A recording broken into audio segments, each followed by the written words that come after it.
here with the creative director of Upptic, Ava Savitsky, and we're having such a wonderful time.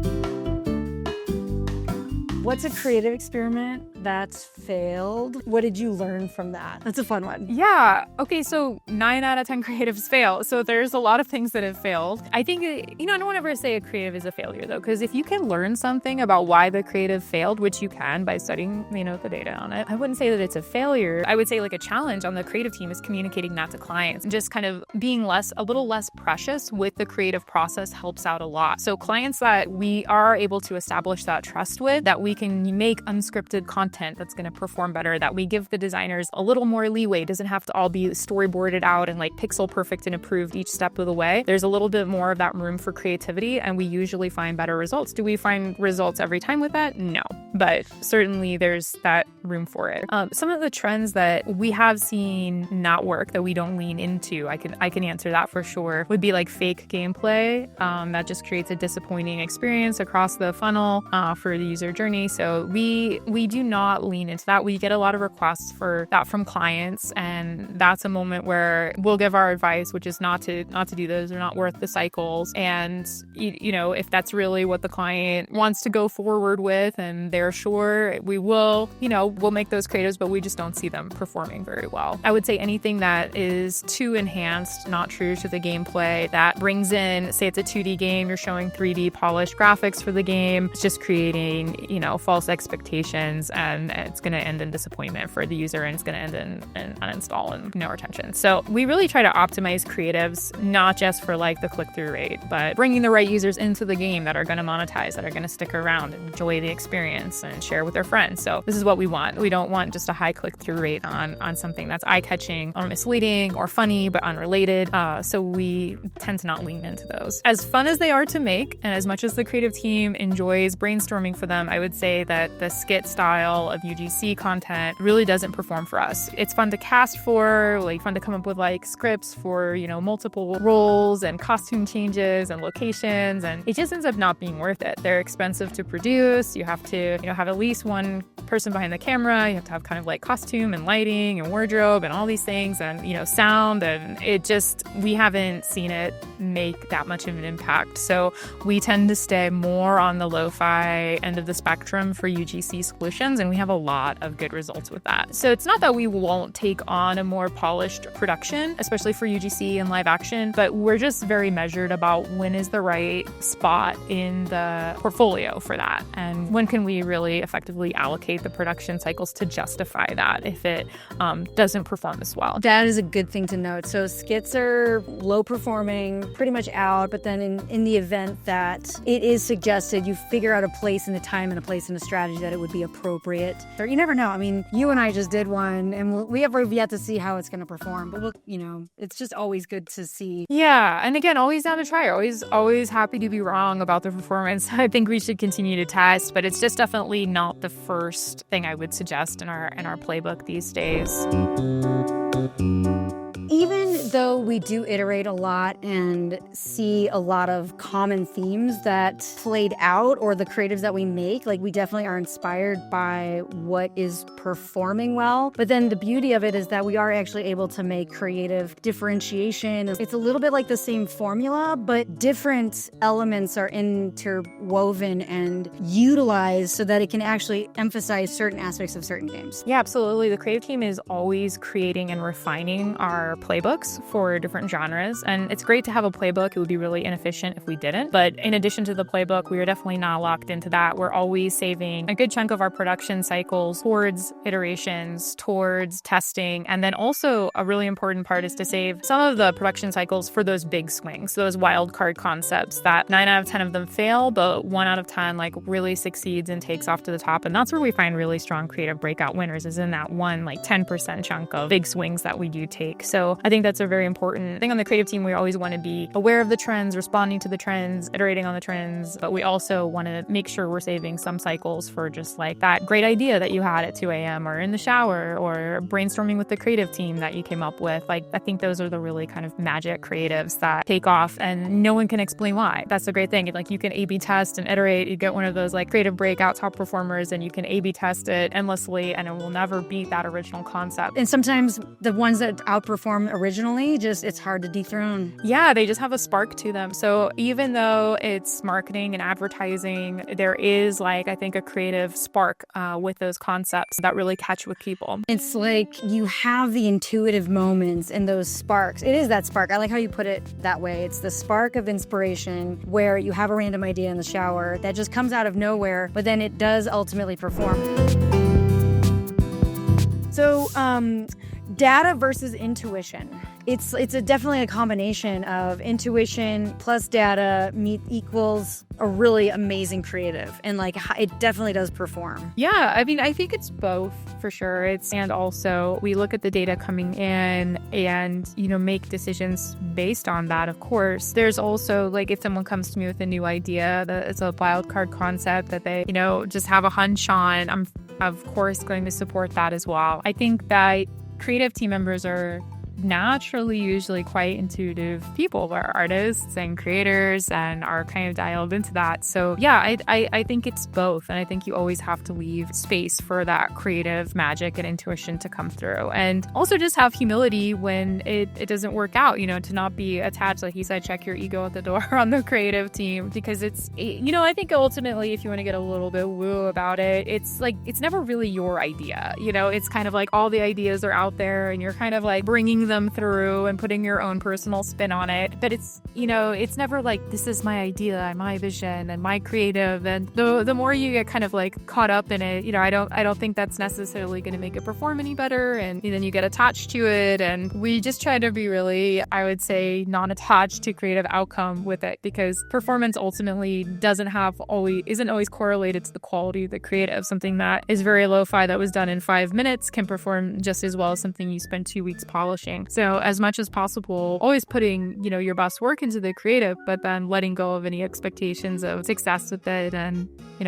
just learning from any perceived failures, trying again, iterating, asking questions like, why didn't this work? Where did we see it working? Why didn't it work here? And trying to puzzle that apart. So let's talk about AI, because it's a hot topic. And do we use it? What do we think about it? What do we think about the longevity of it? Because of course, you're in the wild, you see stuff on TikTok and then you see an ad and then you read the comments and then you're like, oh my God, everybody hates it, So let's start with general and then we'll maybe get specific. Yeah, I love this topic. This has been one that's been very spirited on the team. Not everyone agrees on it. It's a very fun one to debate. And I would say too, just to that point about the comments on it, people don't need to like it for it to work. So I think that's kind of where we're landing with AI right now. Is I'm not sure if people love it, but it is working to an extent. We have a lot of early adopters on the creative team. We have a lot of people that are excited to use it. I would say more than anything, it's a speed multiplier for ideation on our team, to just try out a lot of scripts quickly, to iterate. I would say AI doesn't make it into a lot of the final deliverables unless we have that conversation with the client. And then there's also a really good use case for it. We're not just going to use it, randomly because it's AI, but if there's an opportunity where there's really like a fantastical setup that would be appropriate for it, that it's just going to be out of budget to shoot that, or there's not appropriate stock footage for it, then, we can figure it out. And then also using it and reframing it as a tool, and it's not a replace, because it really needs that human input. Like the human actually has to, even if we use it like for script writing, you use it as like kind of a baseline and then rewriting it and then recreating it. And I do love the way that we can make a fantastical background or make some sort of fantastical iteration for something, for a purpose that is very easy. Like it's like you couldn't do that on like the small budget or like a medium budget or whatever. Yeah, it does open a lot of doors creatively that like I can think of for sure. Like music has been a fun one this year. Our team has really enjoyed working with Suno AI and creating these kind of like songs and jingles and more custom audio tracks than you can easily put together. So that's definitely like a fun application that we've seen not only a lot of wins in terms of data, but also our clients have really like enjoyed. So I think it's really fun to be able to like bring new tools to our clients as well that aren't creatives themselves, that aren't as like deep in that world, and just show them the range of possibility of things that we can try out, of things we can do. And sometimes they're going to be less comfortable with it. It is such a hot topic. Some brands don't want to be associated with that, to have that in their final deliverables, and that's always no problem for us. We can work around that. But yeah, I think exactly as you said, it's just a useful tool, one of many. It's not going to replace a lot of things, and where it can improve in efficiency, we embrace that. There's all the different platforms, all the different ad space have different audiences. So what an ad might that work really well on TikTok will not work well on Facebook or Instagram. Yeah, so I think TikTok is a main differentiator, not as much as it used to be, but TikTok is going to require a lot higher volume of creative. It just is a hungry beast of an ad network and chews through creatives really quickly. So you need to go in with just a lot more shots on goal on a network like TikTok. Rewarded video networks, SDK networks, the creative refresh rate is not going to be as high. You may have the same top performer for several months. You may have the same top performer for like most of a year. Whereas TikTok, it might be for a week and then it fatigues and drops off. Meta and Google are kind of in the middle on that. So you'll see not quite as much creative refresh needed.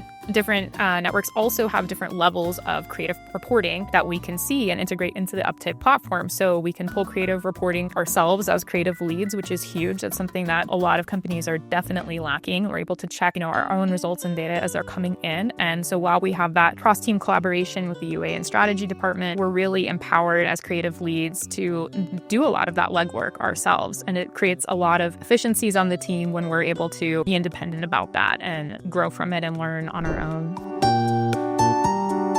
What do you think about UGC these days? And is it fatiguing at all? And how do you know when something is fatiguing? Yeah, UGC it's definitely not going anywhere, but it is changing. And I mean, that's the nature of marketing, is the rules change every 3 to 6 months anyway. So you're always responding to those changes. I would say people are burned out on influencer content in general. I would say that there's a certain blindness to that. I would not say that it's ineffective though, but I would expect that what we're seeing right now, will start to fatigue over the next year. Certainly, we are seeing backlash against kind of the AI UGC coming out, AI avatars, AI voiceovers. So I think that there is kind of a natural pendulum swing back to more human content and more kind of handmade and bespoke creatives that are more tailored. Quick question. We have been using AI avatars within our portfolio for certain clients.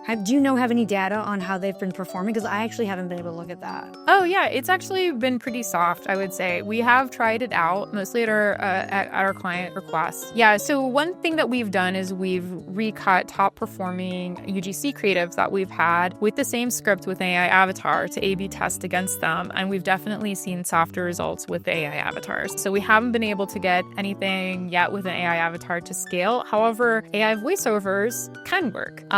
Your voiceover actually performs the best across our portfolio in general. Wynn's voiceover is just me. Everything she touches is gold. So we use a lot of Wynn for female VO talent. But for AI does, I think, have a place with it, especially with different trending voices. Like on TikTok, we'll see a lot of success with it on TikTok. But for other networks, not quite as much. What we do see working extremely well, that has worked well for a while for us, is over-the-shoulder content, where it's just hands playing the game and you're just showing the gameplay. It's super simple. You don't need anyone's face in there. It can be a voiceover of them just explaining the game. And we haven't seen a lot of evidence that putting a face behind those creatives really moves the needle, sometimes positively, sometimes negatively, sometimes neutrally. So I would say that's really a style that people respond to because it's just the gameplay. It's just, this is what you're getting. And people see it's very authentic, realistic, for better or worse. This is the actual gameplay experience you kind of feel like you're not being, conned into anything. And then also, I think like you're literally over the shoulder view. We call them over the shoulder creatives because they're filmed like right over the shoulders, standing there. So it's kind of this like intimate, chill moment of just, playing a game. And then you see like a neutral floor or carpet or just someone's like coffee table in the background. It does not have to be like a fancy surface at all. We have filmed them on like dirty carpets, and that has like performed really well when it's actually like not a curated background. On the other side, like we have seen success with like the cozy themed setup, like a kind of like diorama themed setup. Like you can be playing with like a cup of tea or like a coffee break and make it really stylized for the genre of the game. And we have seen success with that too. So it's not all like you're going to capture different people with different interests and aesthetics and sensibilities. So that's why it's just really important to kind of test everything. Yeah, we definitely see it. Something does not need to be polished to perform well. In fact, sometimes the more lo-fi, rough around the edges creatives actually perform much better. Things that look like a screenshot, things that look like your notes file, they look like a reminder, a phone notification, just anything that looks not like an ad that disrupts or distracts for a moment or kind of makes you think or do a double take is really helpful. And like authenticity of the content is really important. Things that don't look like ads, they look like someone's post, they look natural and organic. Those are things that people respond to. We have people on the creative team that love it and then also hate it. We have a very diverse team, and some people are going to be always the perfectionist types that want to make polished creative and really spend that time in After Effects to like get it pixel perfect. And then we have people on the creative team that are much more just kind of like wild cards, throw lots of stuff at the wall, see what sticks. And I myself am more in that category too. So it's important to have like everyone on the creative team though, and all those skill sets, because there certainly is a place for that polished trailer, polished like 3D graphic look when it's appropriate. One thing that we haven't been able to work is localization, translating English creatives into other languages. We have been excited about tools like 11 Labs where you can dub and translate and you can do a lot with captions. However, we really haven't been able to get a lot of success with that. We have found better results when you're working with creators in the countries and geos where they're able to make like content, especially with humor. Things just get lost in translation. So while we've been excited about it as a translation tool, we still recommend for our clients when they're spending a lot in a certain geo to really like invest in like a culturalization path instead of just a translation pass. Yeah, that would actually be smart because there are nuances within each culture that we're based in America, we wouldn't necessarily understand what would work really well in Asia. And even though we can try and like dubbing and trying to recreate it, there are those cultural nuances that we just aren't accustomed to. However, being a global company, we can tap certain like people that work here, like in the creative team. Yeah, the creative team actually is pretty diverse. We do have,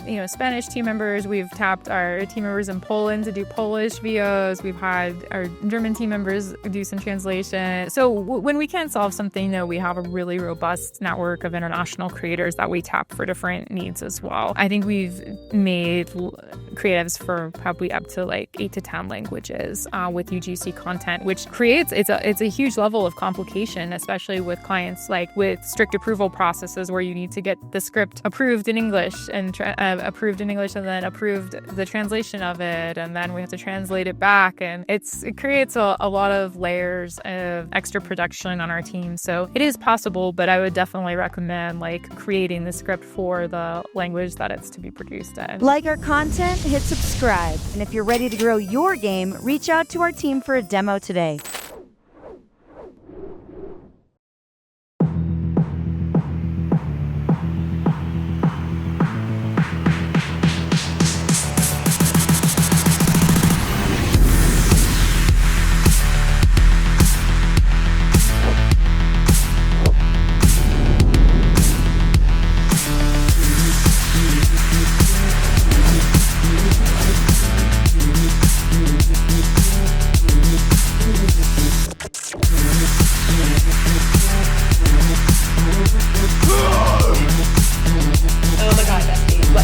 Look at this girl I'm vibing with. Oh my god, slay.